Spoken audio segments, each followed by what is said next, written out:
Kita masih lagi dalam bab apa ni? Al-mawaqit, tentang waktu sembahyang. Tentang waktu sembahyang.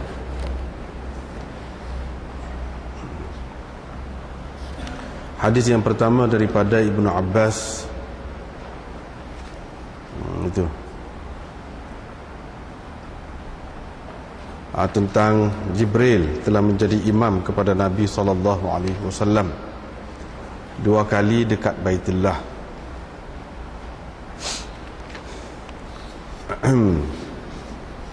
Hadis yang kedua, hadis ni lebih kurang ya, hadis ni.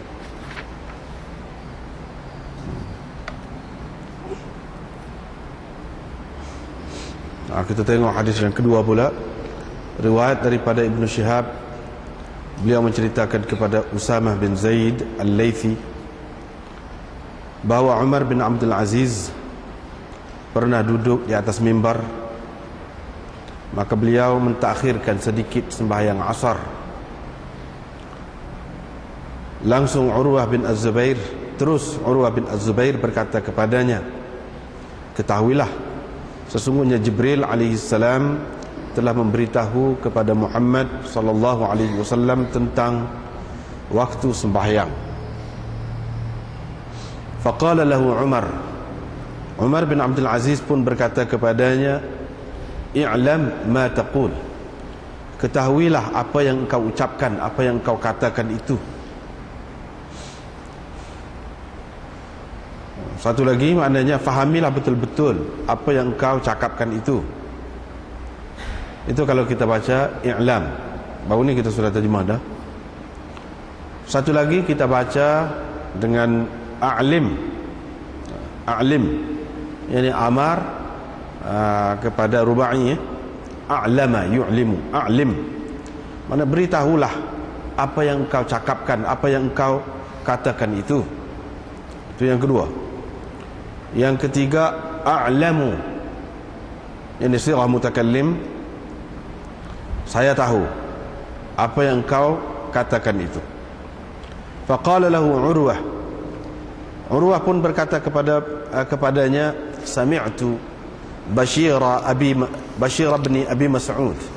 Saya telah mendengar Bashir bin Abi Mas'ud berkata, saya telah mendengar Aba Mas'ud Al-Ansari berkata, saya telah mendengar Rasulullah sallallahu alaihi wasallam bersabda, "Nazala Jibril fa akhbarani bi waqti shalah."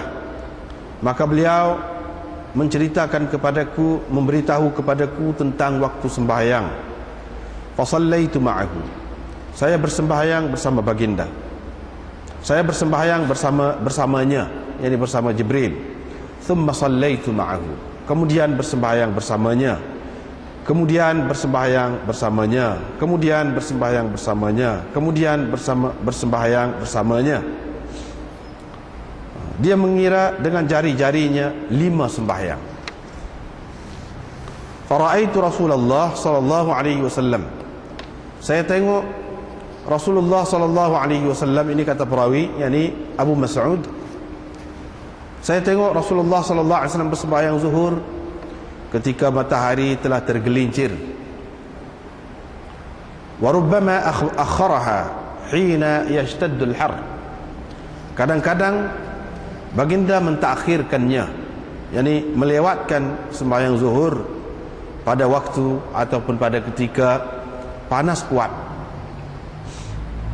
Dan saya telah melihat baginda bersembahyang asar ketika mana matahari masih lagi tinggi, putih, yakni cerah, tidak bercampur dengan warna merah ataupun kuning, yakni sebelum dimasuki oleh kuning, warna kuning, kerana sudah agak petang lah.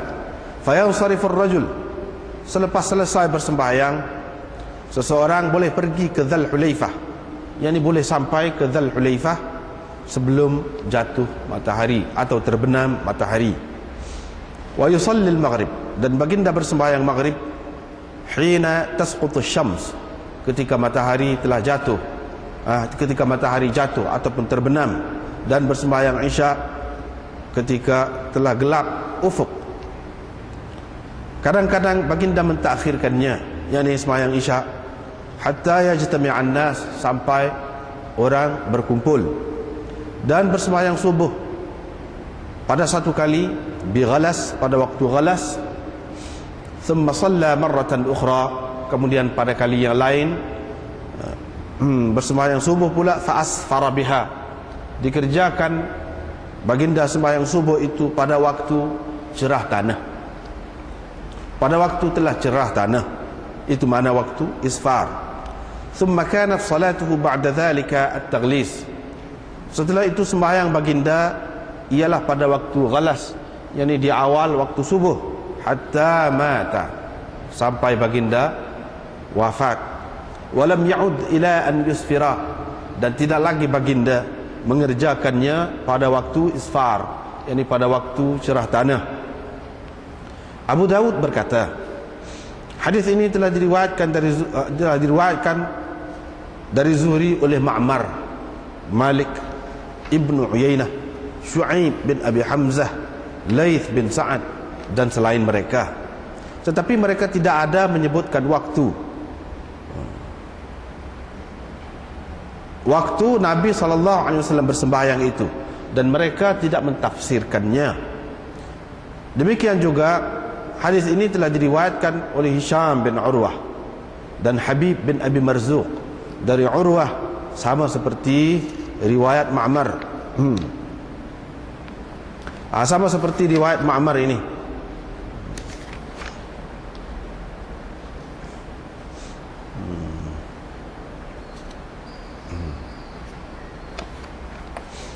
Sama seperti riwayat Ma'mar dan sahabat-sahabatnya.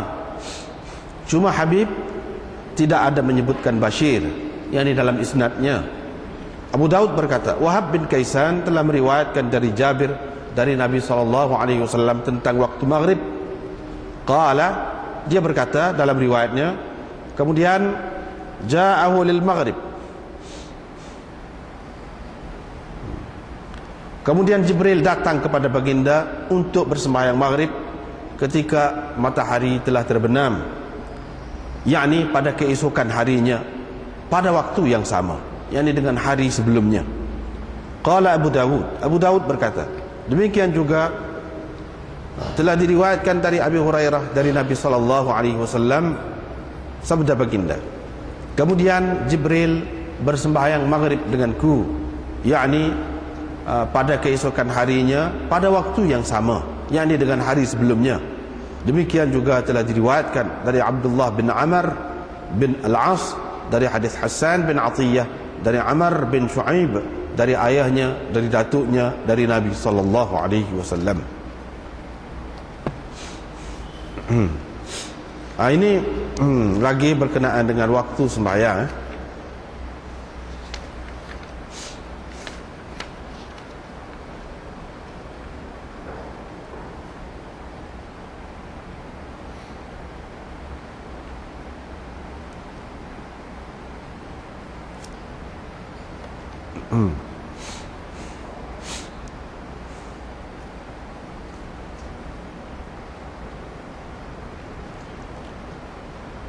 Seperti baru ni anda sudah sebut dah, berkenaan dengan waktu ni khilaf-khilaf dia. Sekali lagi lah kita sebut sepintas selalu, iaitu berkenaan dengan waktu sembahyang zuhur. Tak ada khilaf tentang waktu zuhur itu bermula daripada gelincir matahari. Ada sedikit khilaf, baru ni sudah disebut, iaitu selepas gelincir matahari qadar satu tali kasut, sepanjang tali kasut, baru masuk waktu zuhur. Tetapi yang pertama, sebaik saja gelincir matahari sudah masuk waktu zuhur, itu yang lebih kuat, yang lebih sahih, dan yang lebih ramai. Lebih ramai berpendapat begitu, sebaik saja gelincir matahari pada waktu tengah hari itu masuklah waktu zuhur, walaupun sebelum sampai sepanjang tali kasut itu. Mereka mentakwilkan riwayat hak baru ni kita sudah jumpa dah, sepanjang tali kasut baru masuk waktu zuhur,